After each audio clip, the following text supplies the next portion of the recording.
Ever wonder why you stay in a relationship that makes you feel bad? Even though you know this relationship makes you feel bad and the other person won't change, you stay with them. Something always pulls you back when you try to leave. You've said this time would be different. For what reason? What about the pain isn't enough to make you leave? The answer is not in the other person. It's not because they were so good at controlling you that you couldn't make choices. Your inability to leave is not due to your deep love for them or the hope that things will get better in the future. The real trouble is what this relationship has made you feel, what it has strengthened, and what it has set off. It's not just fights, lies, and manipulation that make relationships toxic. They're also about unconscious habits, old wounds that never healed, the fear of being alone, the need to be validated, and the cycle of hopelessness and confusion. Feelings in the relationship hold you back, not the person. For that reason, stopping it is not enough. Even if you physically move away, something inside you keeps coming back, telling you of the good times, making the bad ones seem okay, and making you wonder if you should try again. Since the issue has never been just the connection, it's the psychological link that was made. The bond is so strong that it changes the way you see things and makes you accept things you swore you would never put up with. Now though, enough is enough. You shouldn't feel bad about watching this video. It's not meant to make you weak or lack drive. You should watch this movie because it will help you understand what is really going on. Because you can only leave when you have control, and when you understand, you get power back. This video is for you if any part of you feels stuck and cooey and leave even though you know you should. At the end, you'll know why this loop keeps happening and, more importantly, you'll know how to end it. Allow us to begin. Why does it seem like some people keep getting into bad relationships while others can just walk away? Learning how to love is the key. Love doesn't just happen. It's planned, built, and conditioned. We need to talk about attachment in order to understand why you are so connected to someone who hurts you. Every day, we try to connect with other people. In the first few years of life, our brains are set up to connect love with safety and well-being. We learn that relationships are safe and reliable when we grow up in a place where love and care are always available in a healthy way. People learn that love is unstable and uncertain if it comes with coldness, rejection, inconsistency, or even abuse. That's where the trouble starts. Your mind learned that love and pain go hand in hand if you grew up in a place where they did. This means that meeting someone who always treats you well might seem dull, fake, or even fake. Your brain notices this trend when you're with someone who controls how much affection they show you, like someone who loves you one day and ignores you the next. It learns that this loop of not knowing what will happen next is what love is. When you fall into an emotional trap, you become attached to more than just the person. You become attached to what they stand for. When they do this, they bring up an old mood or an underlying desire to show that this time you will be enough, that love will win, or that rejection will be met with acceptance. This brings up one of the main reasons it is so hard to leave a bad relationship: the fear of losing the other person. When your relationship with someone is based on doubt, the thought of losing them is unbearable. You don't need them because you can't live without them. You need to end this story, show that you can make it work, and find a way to get this person to give you what you've always wanted. In reality, though, you don't have to show anything to anyone. This relationship is not a test of how much you can love someone. It's not your fault or theirs that the problem or answer exists. See, what's going on is the first thing that needs to be done to get out of this trap. That brings us to the next question. If this trap is caused by emotional connection, what keeps you stuck in it? In some woes. The pain in this relationship seems like it's worth it because of a psychological process that works like an addiction. Intermittent reinforcement is the name for this process. And knowing how it works could help break this cycle. Did you ever notice that sometimes, no matter how bad this relationship is, everything seems perfect? Those few times when the other person is exactly what you want them to be, and everything seems like it will finally change. You hold on to those times, remembering every detail, telling yourself that this is what the relationship is really like and that the rest are just problems that can be solved. Unfortunately, this is not love.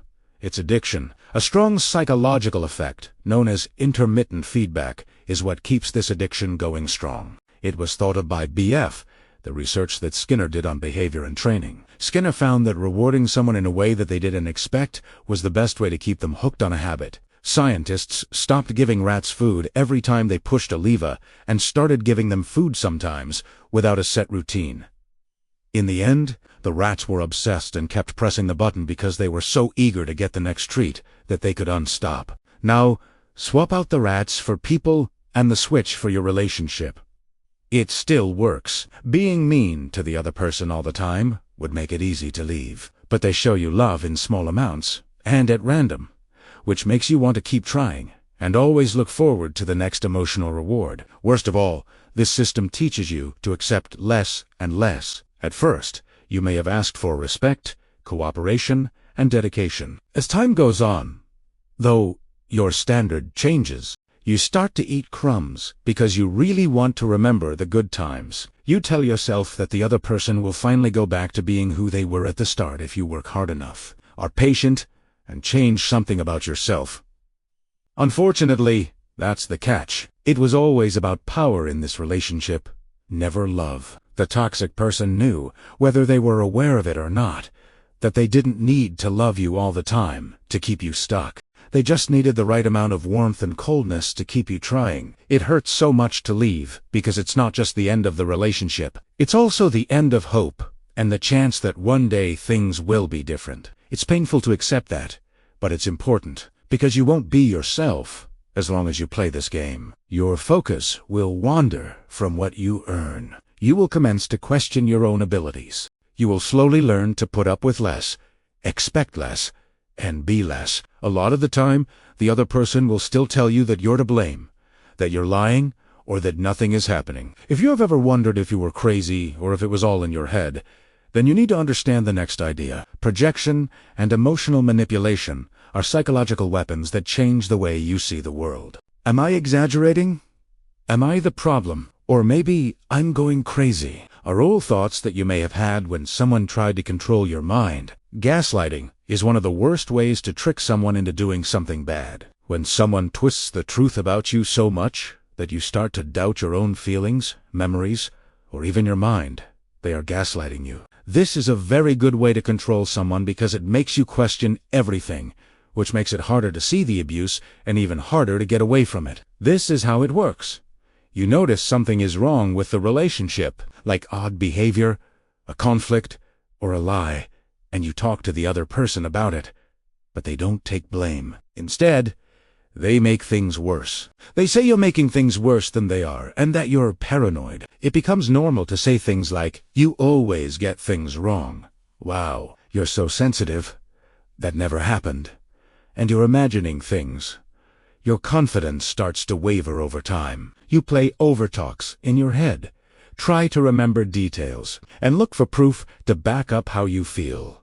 But each new confrontation makes the distortion of reality worse. Things that seemed clear before don't seem so clear now. It gets harder to trust your own senses when you question them. You need someone else to tell you what is real and what is not. One thing that can happen in a bad relationship is the ability to project is another powerful tool. This means that the person is projecting their own flaws and actions onto you. They will say you are not telling the truth if they lie. They will accuse you of cheating if they are cheating on you. They say you are the one making them angry if they get angry. Worst of all, the victim often starts to believe these claims, feeling guilty for things that aren't theirs and carrying an emotional load they should never have to. Not only are these tricks meant to get you to avoid taking responsibility, but they are also meant to make you feel confused and emotionally worn out, because it's easier to control you when you're mentally spent. When your sense of self-worth is broken, any small amount of love feels like a reward. When something changes how you see the world, you stop believing in yourself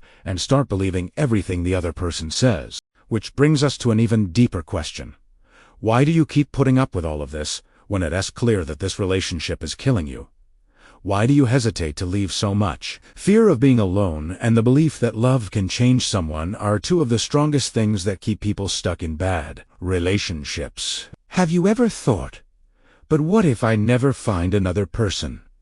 Or what if no one else loves me? Have you ever thought that this relationship might work out if you just worked harder, or more patient, or changed something about yourself? It is possible that you're stuck in a bad relationship because you're afraid of being alone or seeing things differently. Our fear of being alone is not illogical. It comes from deep inside us. We are taught from a very young age that being by yourself is a terrible thing that you should never do. Movies, songs, and social media all tell us that being loved is the most important thing in life. As if being single is a failure and not having someone is proof that something is wrong with you, imagine being scared and being in a relationship that has ruined yourself. In that relationship, you learned that no one else would understand you, accept you the way this person does, or love you the way this person does. In the end, you tell yourself that leaving would be a bad idea and that it is safer to stay where things are than to risk being alone. But what if I told you that the fear you're feeling isn't of being alone? In reality, what you're feeling is mental withdrawal. Toxic relationships make people dependent in a way that is similar to addiction. You are stuck in the person because you hope for something. You remember the person they were at the start, when everything seemed great, and you think that person will come back if you just hold on a little longer. You try to make sense of the bad times by saying they are just passing phases. You believe in empty vows and nice words said at the right time, but you don't pay attention to what they actually do. This is actually just the idea of change, not love. You can't force real change to happen. That's the problem. No amount of love or selflessness will make it happen. People can only really change if they are aware of their problem and really want to change. And be honest, how many times has this person said they would change? How many times have you heard people lay blame? How many times did you think things would be different this time? Whatever happens, it's because this friendship was never meant to change. That hurts to accept because it means giving up hope. It hurts. Being forced to face the emptiness left by something that took up so much of your life hurts. You have to accept that you put time, energy, and love into something that never had a future, which hurts. Still, this pain will go away soon, but the pain of continuing will last forever.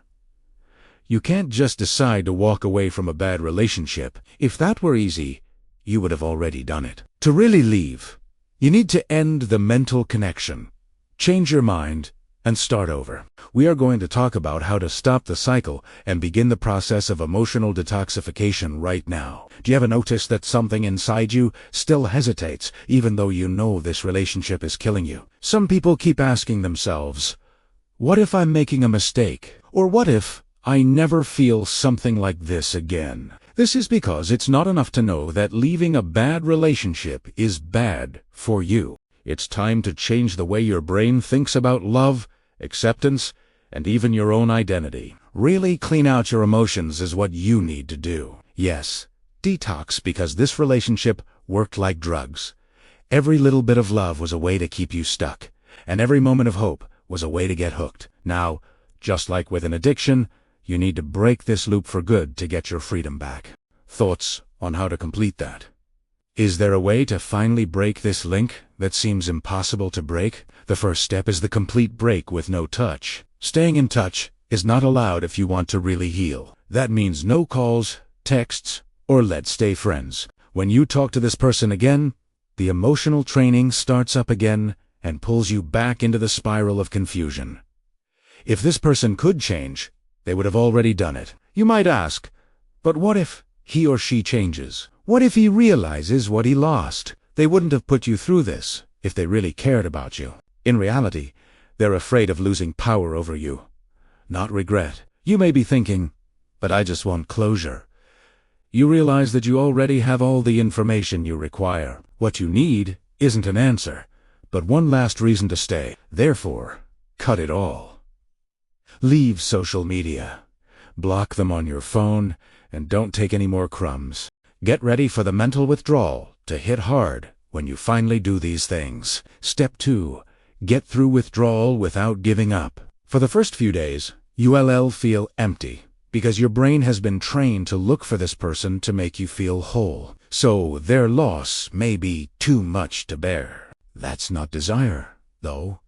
That's pulling away. Your brain will try to get you to go back, which is bad. If you only remember the good times and not the bad, you might think, maybe I overreacted.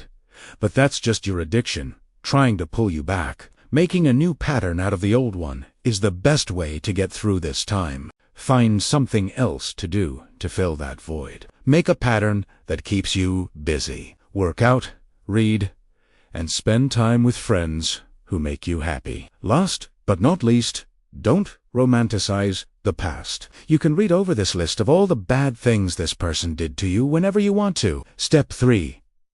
Make a new personality for yourself. Negative situations hurt your self-esteem. When you look at yourself through the eyes of someone else, you're used to it. That you need to change in order to be accepted because you were told that you are not good enough and that no one will ever properly love you. Now is the time to change your habits. When you weren't in this relationship, who were you? Why did I like it? What was nice about it? How did I give up something to fit into this relationship? Recovering means getting to know yourself again. It means finding your voice, your wants, and your independence. You don't need a connection to be whole. Society made you think that way so they can make money off of your fear. Actually, self-love is the only love that counts and can heal you. We're going to talk about that now, because ending a bad relationship isn't the end. It's the start of something much better. And you can only be truly free when you choose yourself. At some point, you have to decide whether to keep hurting yourself for a love that never existed or to finally choose yourself. The other person's feelings, what they said or how many times they said they would change, don't matter in the end. Really important is what you choose to do with your life. And maybe you're still having doubts. Maybe that voice inside you is still saying, "But what if it's different? What if I'm exaggerating? What if I never find someone else?" That voice is not yours. It was planted over time and strengthened by every bit of affection you were forced to accept, every cycle of manipulation that shattered your self-confidence, and every time you put someone else's needs before your own to please someone who never really cared about you. However, you now understand and can make a decision. I need to be honest with you. No one is going to save you. There will be no mystical answer or divine insight that will break you out of this cycle. You either make this choice or keep doing the same thing over and over until you completely worn out.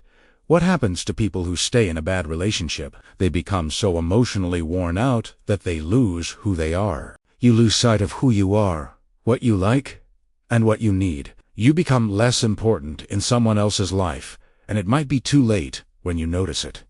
Put an end to it. Take a break from the circle and start over by choosing to leave. This doesn't mean it will be easy. In fact, the first few days will be the hardest. You will wish you could go back and think about whether what you did was the right thing to do. On the other hand, amazing things will happen in time. You'll be able to see better as the smoke starts to lift. That love was never really love. You'll see. You will recollect who you were before this relationship. After a while, you'll wake up one day and find that you are finally free. However, you must first take action. You must decide now. Also, let me know what in this video moved you the most. What part finally made something clear to you that wasn't so clear before? Post it in the comments so that other people who are going through the same thing can learn from it.